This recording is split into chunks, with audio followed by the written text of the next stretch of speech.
You know, when we sing that song that you can have it all, Lord, everything in this world, I'll be honest, is that that's pretty easy to sing. That's not easy to live. As a matter of fact, I would even tell you this morning is that with me is that I want to own everything around me.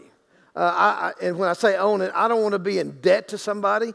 I wish that I could get up here and say to you right now that Shara and I are debt-free. We're not, because we have lots of kids and we still have kids, so we're not debt-free. We want to be debt-free and we're working that way. But I think what happens is that we get to this point and we understand that it's about managing the resources that God gives us. You know, there's a story about a guy by the name of John Wesley. John Wesley was a great preacher in the 1700s, and he was known for several things. One thing he was known for was starting schools and orphanages. Another thing that he was known for was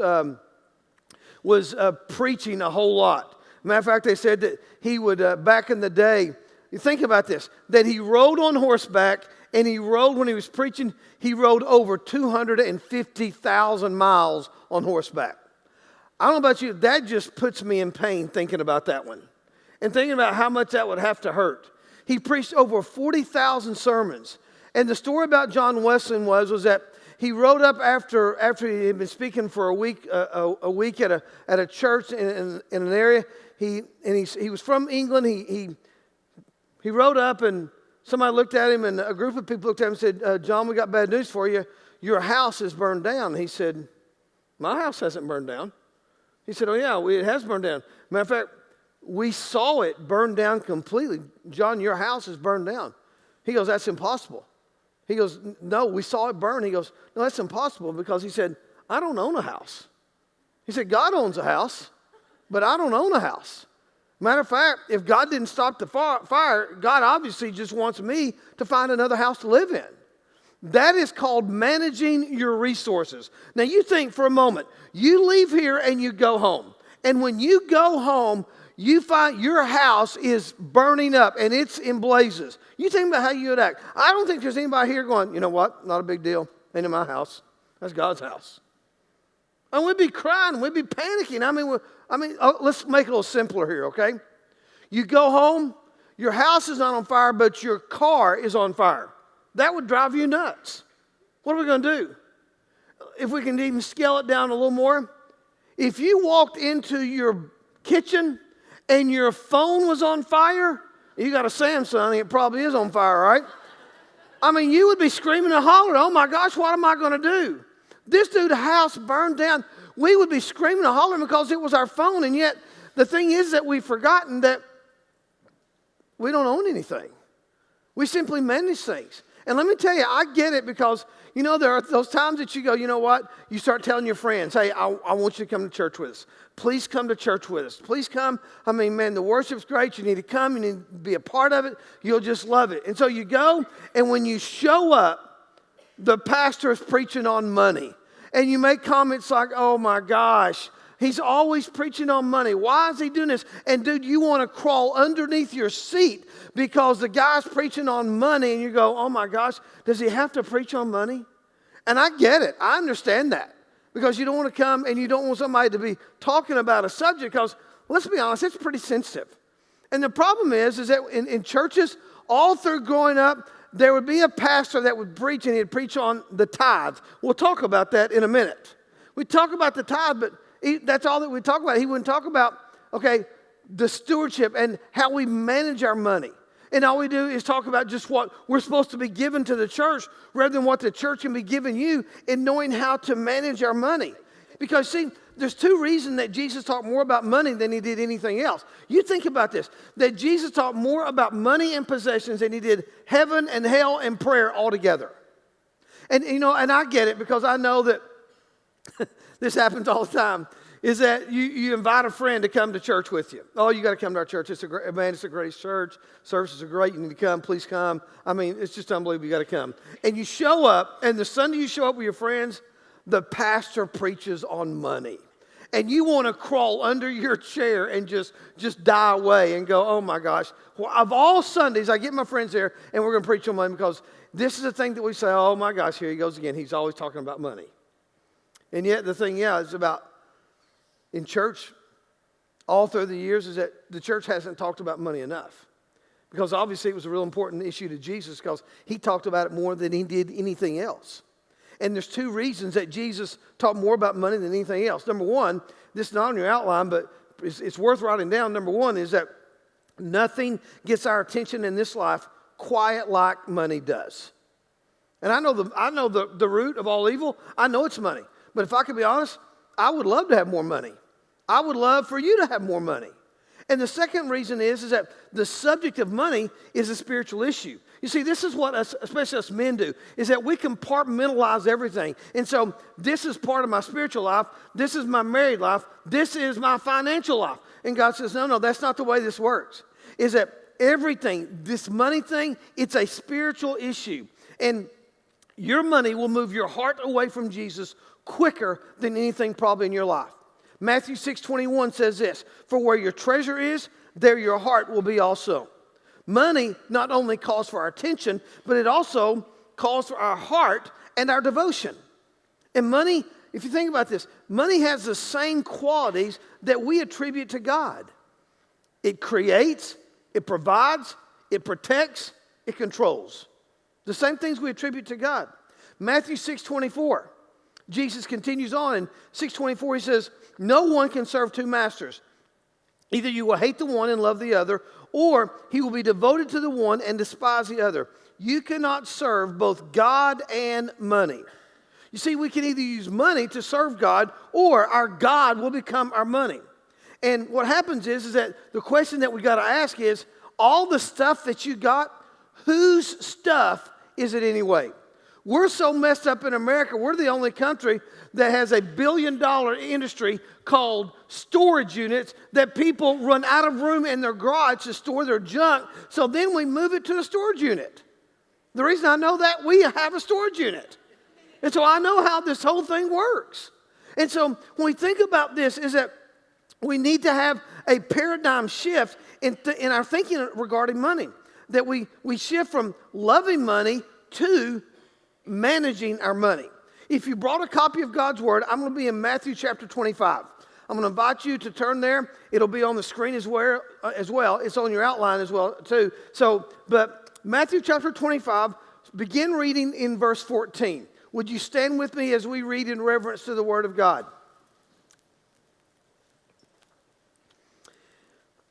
Jesus is talking and he says, again, it will be like a man going on a journey who called his servants and entrusted his property to them.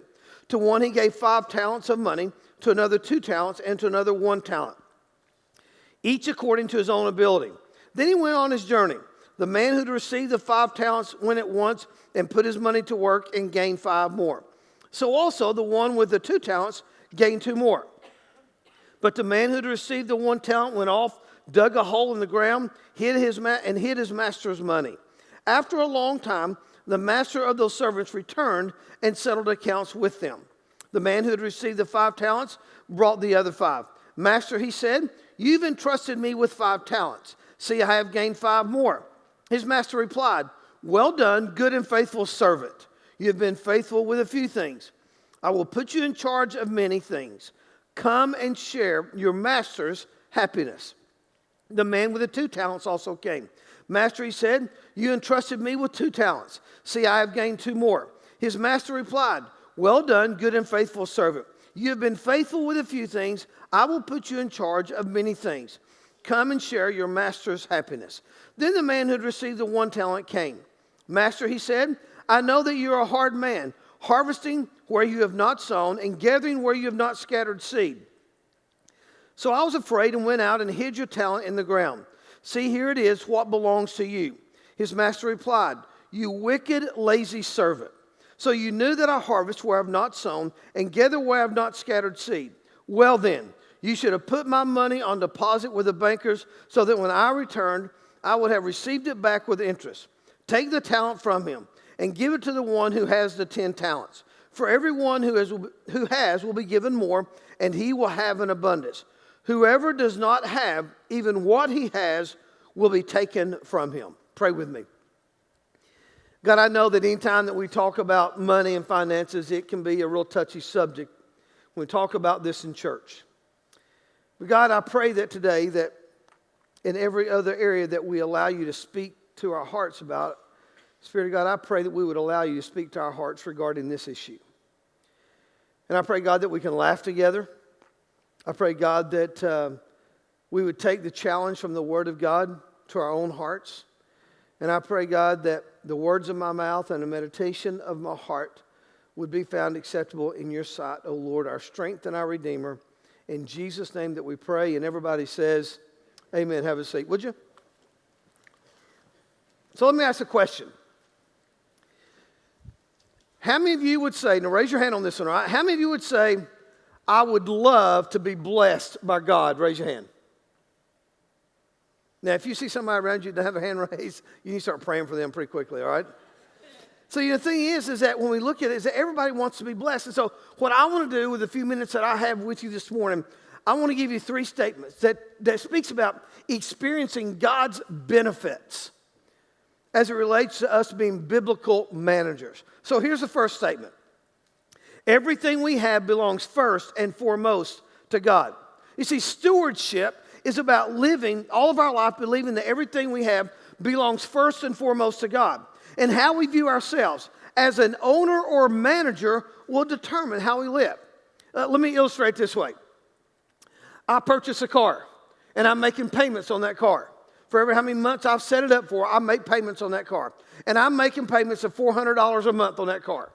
And all of a sudden, I make my last payment.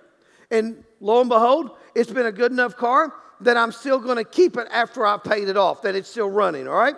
So I go and I pay it off. And so now I own the car. No longer is it the bank's, it is mine. It's my name is on the title. I own the car, I possess it. Nobody owns it except for me. And then what happens is the next month, I've got $400 extra. And so what I want to do is that, you know what? I paid my car off. Now I can go buy something else. And I buy something else. And as I buy something else, now I own something else. And so then I think, you know what? I need a hot tub. So it's going to be a pretty expensive issue here. So I'm going to buy that. And then I finally pay off that. And so now I own the hot tub as well. And so what happens is that we continue to own more and more. Now, the reason I do that is that I own the car. Now, if I manage the car and I just understand the car's not even mine. The car's God's. God gave it to me. I paid it off. But you know what? God blessed me with it. This is what I will do. Once I have the $400 extra in the month, is that I will start looking at it going, I wonder what I can use the $400 for. God, would you show me what I can use the $400 for? You gave me the job, and you own everything anyway. So what I want to do is that, God, I want to bless you. I want to be a better manager. So rather than me just going out and buying more stuff because I've got something, and it's not bad. I'm not saying stuff is a bad thing to buy. But I'm saying that in everything that we have, we ought to manage the money that God gives us, and we become the manager rather than an owner. Because, see, if I am a manager, I manage, don't miss this, on the owner's behalf. This is a truth that Jesus is driving home in Matthew 25. What does it say? It says that a man is going on a journey, right? And he takes money and he gives it. He gives 5 talents, 2 talents, and 1 talent. And so when he gives a talent is like 20 years worth of wages. It's not a small amount. And so what happens is, the scripture says, he comes back and he collects from what the guys did with the talent. And you know what happened with their money? The first 2 guys, they doubled their money. The third guy did nothing with it. He didn't even give it to a bank to draw an interest. He buried his money. Now, in chapter 25 of verse 19, here's a key verse that I want you to see. It says, after a long time, the master of those servants returned and settled accounts with them. Here's what you got to understand. The talent, the money he gave, it wasn't even their money to begin with. It was the owner's money. And so here's the picture. The reason that Jesus is telling them the story is that I've always been, but I was born in a manger. I'm going to a cross, and they never understood that. But after the cross, I'm going to be buried in a tomb. I'm going to rise from the dead, and then I'm going to ascend to the Father. Now, when I ascend to the Father, this is what's going to happen. I'm going on a long, long journey, and when I'm coming back to settle the accounts I've given with you. So here's a question. How are you doing with what God's given you? Because he's coming back and he's going to settle the accounts. The way he's going to settle the accounts is one day is that when we get, there's going to be two different judgments in eternity, and one of the judgments is the judgment of our works. And so you have to ask yourself, when we get a crown, is that crown, it's going to be tried by fire. If it just burns up wood, hay, and stubble, then we haven't done anything with the resources God's given us. But if the crown is tested by fire, we're going to take those crowns and you will lay them at the feet of Jesus. So see, that's what you understand, is that God owns everything. Everything is his. Everything that we have belongs first and foremost to him. You see, a manager believes that whatever I have, it belongs to God. Your house, your car, your kids, your finances, your job, everything. And it's real easy to say, well, you know what? That's not true because I went out and got my job.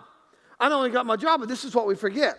It was God that gave you ears to hear your alarm wake up, just to put your feet on the floor, and gave you enough health to stand up on your feet and then to walk to where you had to start getting ready and then to get in your car. He blessed you enough just to get to your car. And we take that for so much for granted. We think that's all about us. And can I tell you, God's also the one that allowed you to hear your baby cry in the middle of the night when something is wrong with them, that you can get up and tend to their needs. God owns everything. Matter of fact, he's the one who gave you sight just to see the person sitting next to you right now. We don't own anything.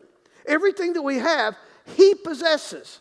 And so therefore, we have to ask ourselves, with what he's given me, do I manage it or do I think that I own it?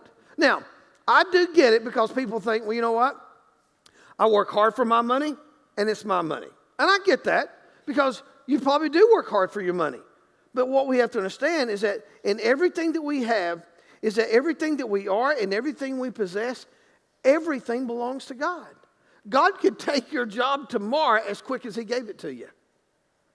You just think if you're in a bad wreck and you can't go to work, what do we do then? So see, God owns everything. This leads us to our second statement. Our second statement is that we manage with excellence. We manage with excellence. You see, managing our resources has nothing to do with our wealth because it has to do with managing the resources God's given us. In the story, there's different amount of money that everybody makes. I mean, it's just like life today. There are some people who have this innate ability to make more money than others. And that's a great thing that people have that. But whatever wealth you have, whether you make $25,000 a year or $250,000 a year, and I know you're sitting there right now going, I would vote for the $250,000. No matter where you are and no matter what you make for a living, is that he wants us to manage the resources that he gives us. Just like the story. They all had different amounts of money.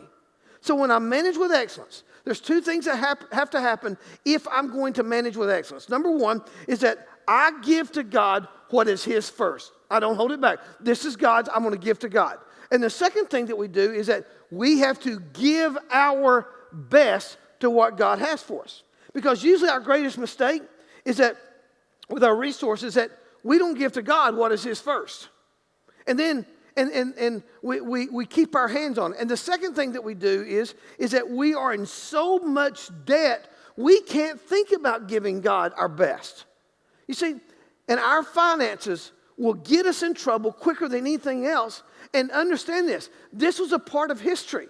The nation of Israel, let me prove the point to you. The nation of Israel, God set it up that they were his chosen people. And they were supposed to be the nation that was going to live out the purposes of God in their life. And they never did. They lived in so much sin for years and years and years. And the more sin they lived in, the more sin they had to live in. And it was just a snowball effect. And so one of the things that happened is that they never ever gave God what was his. And in the book of Malachi, the last book in the Old Testament, the minor prophet by the name of Malachi, what he does is that he comes and he makes a statement to all the Jewish people. Now understand, he's fixing to make this statement, and then a few chapters later, guess what happens? God becomes silent. He becomes silent. He doesn't speak for 400 years to the nation of Israel. Until Jesus shows up in the crib at Christmas, they don't ever hear from God, not for 400 years. And this is what he said to them. He said, here's what you've done with me, is that you have robbed me, you have taken from me. And they say, how can a man rob God? And he says, you have robbed me with your tithes and your offerings. And he says, bring the whole tithe, the whole 10% into the storehouse. Bring that. That's not yours. You bring the whole tithe. And the storehouse, it was a room that was off where they would meet for corporate worship. It was a room set off, and people would bring all of their stuff, all of their offerings into that room. That's what they would pay the Levites with, and also those who were in ministry. But also the other thing that's how everything they use to meet the needs of all their community. And he says, you have robbed me of that. You've not given me that. So bring the tithe into the storehouse. And he says, if you'll do this, he said, I'll open the windows of heaven and I will bless you if you will do that. And this is what happened. The principle of the 10%, it was given way before the law. It was given before Moses ever got the law from God. So it's pre-law. So what that means is, biblically is, hermeneutically is that runs all the way through the end of times. It's a principle that runs true all the time because it was given before the law. It was about giving the 10%. And he says, and then what happens is that the nation of Israel, they never got it. They lived in so much sin. And so what happens is Jesus dies, he rises again, he ascends to the Father, and there's a group of people, and the Spirit of God ascends to them in the book of Acts. And at that point, the Spirit of God shows up, the church is formed. And ever since that time, even pre-law, it has always been God's people's responsibility to fund God's kingdom. He gives us that opportunity. And so as he gives us that opportunity, we have to ask ourselves, are we going to manage with excellence, or are we going to be like the third person in the story? Is that we just say, you know what, I'm not interested.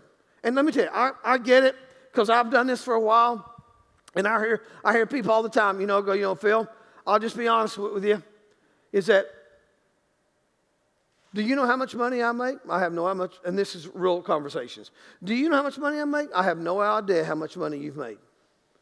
Well, let me tell you, I make so much money. Do you know how much my tithe would be if I gave 10%? I said, I don't know. Why don't you just test God and trust him and see what he'll do with it? And they'll go, man, no, because if I were to give like 3 or 4% or even 5%, that's a lot more than probably what somebody would give this 10%. And I said, well, let me tell you this. This is what I know about God. He is so sovereign that if you were exempt, he would have put your name in the scripture and said, you know what, everybody give 10, but this one guy, he'd have put your name and go, you don't need to give but 5 because I'm going to bless you so much that you don't even need to give 10%. Or he would have said, I tell you what, if you make, everybody give 10%, but if you make $250,000, you just give 4%. That's all you need to give. No. God's rule, God's law is the same for everybody. Give me the 10%. And then some people say, well, you know what? That's just an Old Testament thing. It is an Old Testament thing. Let me tell you how ridiculous that argument really is. Tomorrow when your kid goes to school, why don't you just tell them, honey, I know you got a test day, you didn't study, but the person sitting next to you, just cheat off them and steal their answers from them. It's okay. It's not a big deal. Why? Because stealing, that's an Old Testament thing. Thou shalt not steal. That's an Old Testament thing. That's one of the big 10. And I tell you what, another thing, thou shalt not murder. You know what, son, I know that you're having a hard time at school and people are bullying you. Just take your gun and kill somebody at school. It's okay. Why? Why can I do that, Mom? Well, or Dad, why can I do that? Well, that's an Old Testament thing. How about this one? Thou shalt not covet your neighbor's wife. Now that one will get you in trouble in a hurry, let me tell you. No, I can do that because it's an Old Testament thing. That is so absurd. Tithing is the only thing that we usually use to say, that's an Old Testament thing. We don't need to give. Well, it's a New Testament thing as well. The tithe, the 10th, that's the ceiling. That's all the 10% is. You go beyond that. Or when people say, you know, I give just as the Holy Spirit leads me. It's amazing to me, and I'm sure there's somebody out there, but I've never met them. But it's amazing that when people give me that argument, the Holy Spirit always leads that person to give much less than 10%. They usually don't even give enough to make a difference in the kingdom. Matter of fact, we ought to be taking a love offering up for them because they make so little by what they give. And yet, God says, you know, I want you to understand, I want you to manage with excellence. And see, and the reason is, to cover the second thing, the reason that we can't give God our best is that we're in so much debt we can't even see to tithe. That's where a lot of you are living right now. That you're living in so much debt just with credit cards, school loan, cars, your mortgage, everything else. You got so much debt you can't even see how to tithe. As a church, we want to help you manage your resources. And the church has done what I just did, and that's all the church has ever done. Give your first 10%. And I think that's a biblical concept. I think it's something God wants us to do. But for so long, that's all the church has ever done.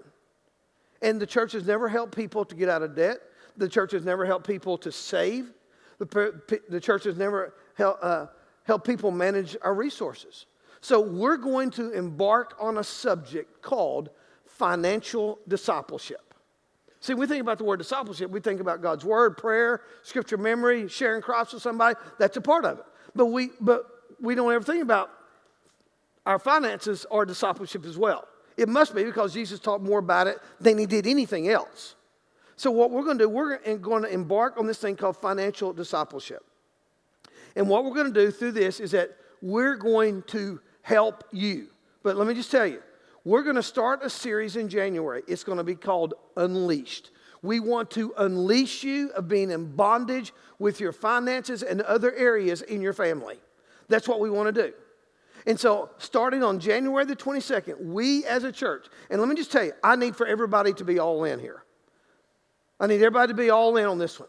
I need everybody to be in a life group. And if you're not in a life group and you say, you know what, I can't come, you can come on Sunday. And dear, that time's 3 to 5 on Sunday, right? So you can come on Sunday. There'll be childcare here. You can come on Sunday and meet right here and do it. But we're asking every person in our church to go through Dave Ramsey's Financial Peace University. Now, I know that some of you right now, you're sitting there going, dude, I am not a fan of Dave Ramsey. Can I be real honest with you? The proof's in the pudding. The proof's in the pudding. When I made that statement, I had a couple right back there in the middle.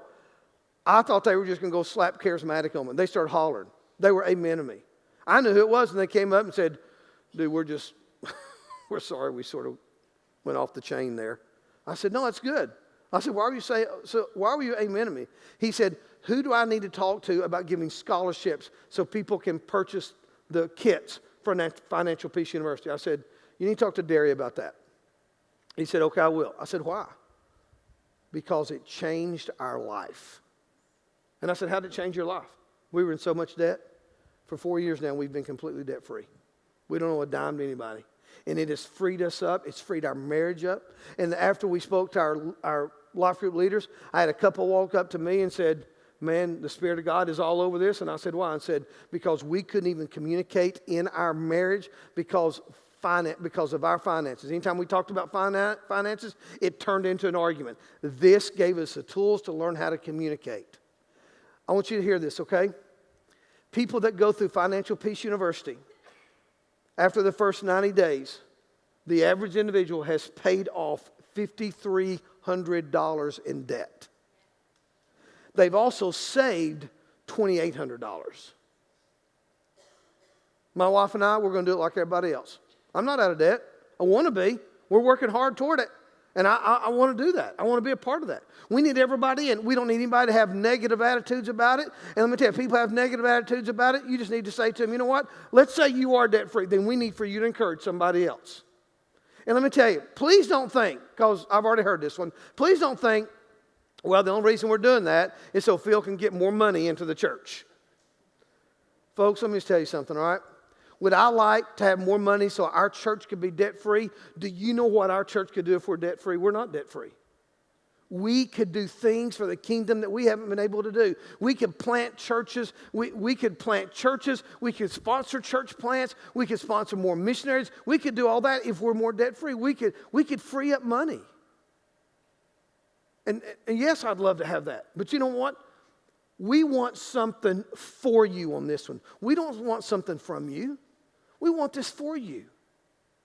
And when you think about this, how many of you would have, and let me tell you, we're going to do this in our children's ministry. We're going to do it in our youth ministry on Wednesday night. How many of you would have loved to have some financial counseling in high school before you ever got to college? Oh, yeah. And let me tell you, I tell college students all the time, what do I need to do? Number one, don't get a credit card. Number two, learn how to give God what is His first and learn how to manage your money. Just do that. That's a biblical concept. And so we need for everybody to be all in. And so this is what it's going to cost you. It's going to cost you $50 per unit. So husband and wife, it'll cost you $50. Now for a single individual, it'll cost you $50 as well.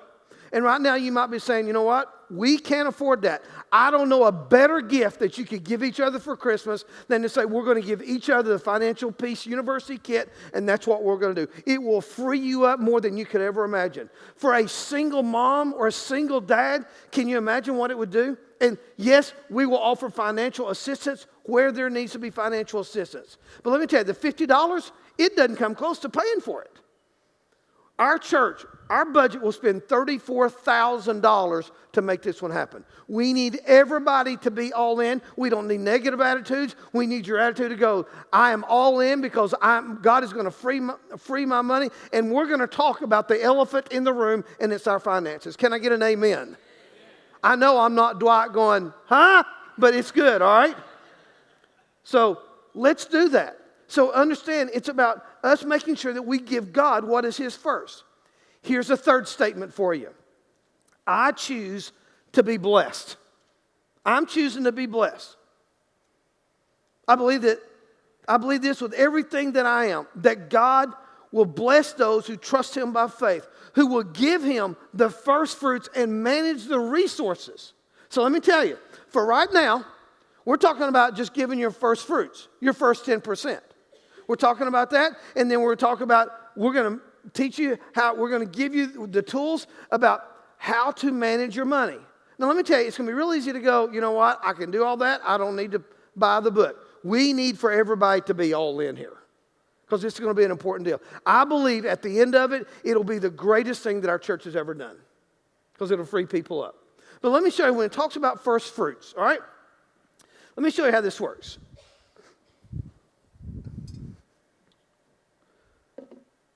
A few years ago, the average median income in Wilson County was $60,000. I think it's more than that now, but we're just going to use $60,000, all right? So now let me tell you, this is an illustration that I'm going to use, and so $60,000, you're going to bring $5,000 home a month. Now, I was already called out on this. I got a text this morning at Cracker Barrel, and when I was there, it was just a guy said, "You realize your illustration was wrong last night because what you did was that." You taught people that they were tithing off the net and not the gross. And I said, you're right, my bad. But I texted him back. I said, hey, goof, it was an illustration was all it was.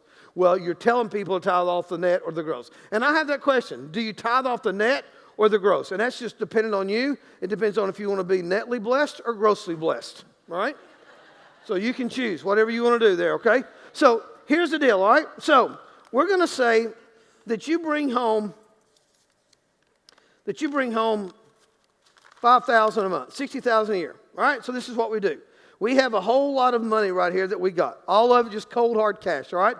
And we're just going to take it, and this is what I got to pay my bills to right here, all right? I'm paying my bills to here, all right? So we start off, and our mortgage, $1,200, all right? So I pay that. The next thing is my gas and electric, all right? Gas and electric is $200. And then after that, you got water and sewer. That's $100. Then you got your cable and your internet, and that's $100. Then you got your car payments. 2 cars, $600. So I pay that. And then you got your cell phone. That's $200 for a family of 4. And I started to say, whoever put the budget together, they obviously don't have a whole lot of teenage kids in their house, all right? So the cell phone is $200 a month. Then you got sports, music, kids, and activities. That's $200 a month. So you got that. You got life insurance term policy. That's $20 a month. And then you got your home insurance, all right? That's $120. Then after that, you've got your auto insurance. And your auto insurance, it is $60 a month. They obviously don't have a lot of teenagers driving in their house. I wish I was paying $60 a month. $60 a month for your car insurance. And after that, you got your pest control. Pest control, there you go, $25. Your trash pickup, it's $25. And then you got your birthdays. That's $100. That's for all the people that you're buying birthdays for. That's your crazy aunts and uncles that you feel obligated. I don't know why that we're so messed up. We feel like we're going to buy everybody a birthday present. Can I just do a commercial real quick? Somebody in here needs to come up with an app for all parents of kids. Because if your kids go to a school and you got 25 kids in your class, you're buying 25 gifts through the entire year. You can go broke on that deal. And then some other crazy parent, you show up and you give a $10 Amazon card or a $10 gift card to Dairy Queen, and they show up with some present that costs them $75. And you're going, oh, this makes me look good. Somebody in here is smart enough to come up with an app that you can learn how to give without having to pay all that money, all right? So that's a commercial. So somebody needs to figure that one out, all right? So, but here's our birthdays, all right? That's $100. And then we got Christmas. We got our Christmas club. It's $130 a month. And then we got holidays. Valentine's, Easter, Halloween, all the crazies, all right? You can spend $40 on that. Here's your doctor bills. That's $100 on your doctor bills. And then you've got your dentist, your orthodontics. That's $100 a month there. Then you got groceries. You're going to probably buy them twice if I get paid twice in a month, or I got $660 worth of groceries. And then I got my gym membership, all right? $20 for my gym membership. And then I'm going to combine my dining out and my entertainment, and that's going to be a total of $500. So there's all my bills that I got, and that's everything I got except one thing. I hadn't tithed yet. This is what we usually do with our tithe. My tithe is supposed to be $500 because I make $5,000, that's 10%. So here's $500 that I've got. So with $500 that I have right there, this is what we usually do with our tithe. Well, we got to pay that, and we usually pay that last. And the reason we pay it last is that, you know what? Ooh, our air conditioner has to be serviced because we weren't really ready to run our air conditioner the 1st of November in Middle Tennessee, but we have to come into service. That's $100. So I've got to give that. I've got to give that to that. And guess what? I got to have oil changes in 3 cars. I didn't figure on that. That's another $100. And then I got a problem with my refrigerator. The ice maker messed up. He came, that's $100. Well, you know what? It's $200. So I'll tell you what I'll do is that I'll tithe the 200. I'll tithe the 200. That'll be God's. That's what we used to do. And yet what God wants us to do is this. He wants us to take all of our tithe that we have, which is $500. This right here.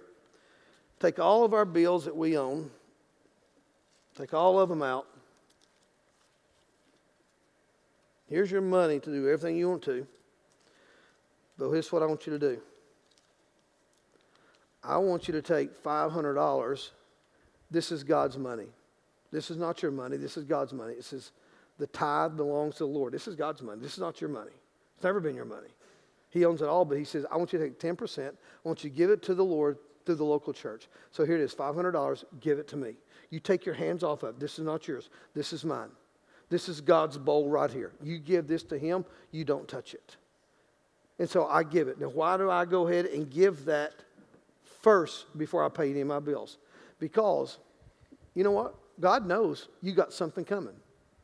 That something's fixing to tear up in your house. You know why you give God his first? Because you follow a biblical mandate where it says, without faith, it is impossible to please God. You give the 10% by faith, and you give it to him, and you don't touch it. And then you take everything else you got, and you take it, and you pay all your bills with that. And where we have to make adjustments, then we make adjustments. But that's all God's. All this is God's, all this is God. This is what I've set aside for him. I don't touch it. Without faith, it's impossible to please God. So, I need 3 people to come join me on stage as I close my time with you. Mr. Will Hott, come up here with me. Brian Hutchins, come up here with me, please, sir. Okay, and let's see here. I need another one. Mr. Tallman, come up here and join me. All right? So, I got 3 guys up here. You come stand in the middle. All right? Brian on in. All right. We'll start, okay? Here's what I'm going to do, all right? So, the first guy I called, all right? Here's what I'm going to do. I'm giving him $100 in cash. Now, let me tell you, okay? That's his. It's not mine. I'm giving it to him, all right? I called Brian up. Next, he's got $60 in cash. He's got $40 in cash. That's their money. That's theirs. I gave it to him. Now, here's a question I'd ask. Did you guys do anything to deserve the money?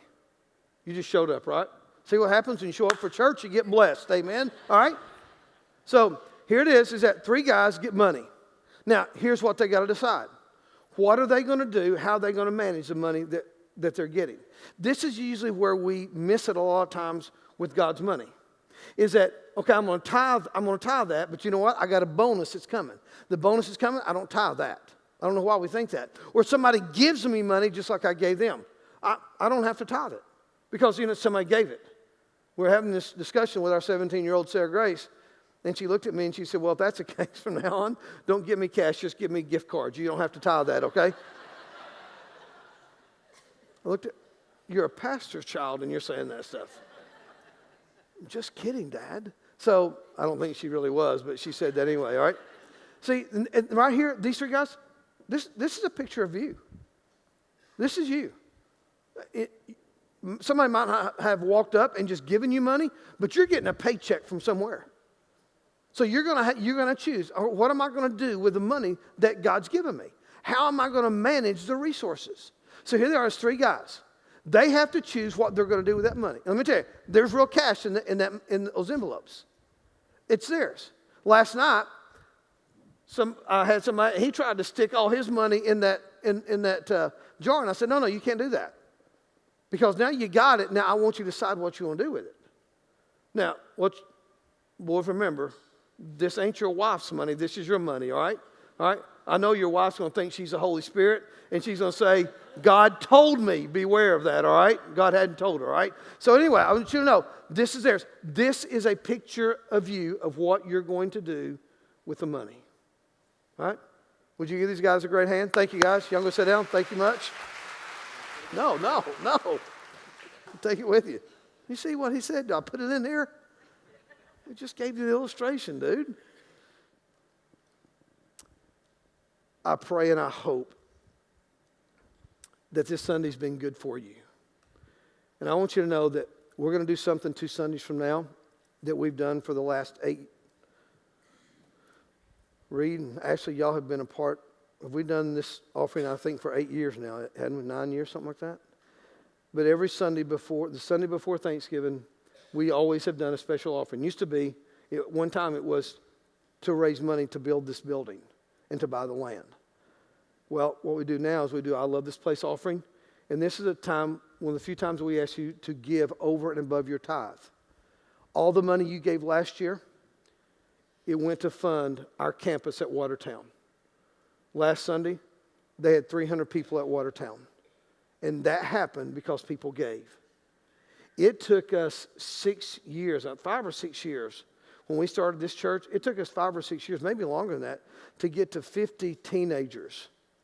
Joshua, was it about right, 5 or 6 years to get to 50, I think? It was 50 to camp about that time, wasn't it? At Watertown last Wednesday night, they had 41. On their second youth service, their The people that were coming, they brought their friends. That happened because you gave. I'm just going to ask you to start praying. I think the tithe, that's not even an issue of prayer. I do that because God's called me to do that. I give that to God. I take my hands off of it. The over and above, that's between you and God. I'm not going to pressure you. I'm just going to ask you to pray just to hear from God, and you obey God of whatever He tells you to do.